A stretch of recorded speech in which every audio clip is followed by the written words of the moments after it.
Само што седна на спикерското столче во собранието и по првото интервју Африм Гаши го доби првиот спин за тоа која е неговата татковина. Откако дел од медиумите објавија дека Гаши рекол Косово, а не Македонија, денеска на Фејсбук тој се објаснуваше дека бил погрешно разбран и пренесен. Како што пишува, тој во интервјуто за националната косовска телевизија рекол дека Косово е татковина на неговите родители, а не нему. Како председател на собранието на сите граѓани на Македонија сакам да појаснам дека Африм Гаши е роден во Скопје, каде живее и работи со своето семејство, а негова татковина е Македонија.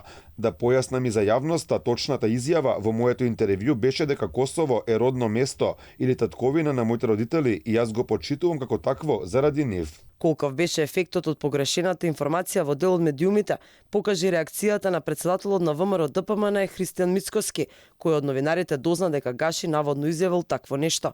Мицкоски рече дека не слушнал и прочитал такво нешто, но доколку тоа било вистина, рече дека би било добро Гаши да им се извини на граѓаните.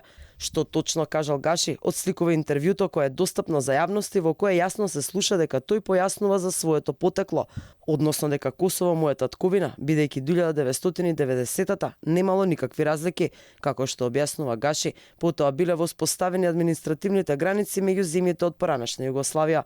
Инаку ова не е прв пат по изборите дел од медиумите во државава да спинуваат и да пренесуваат погрешни информации за јавни настапи на лидерите од коалицијата Вреди.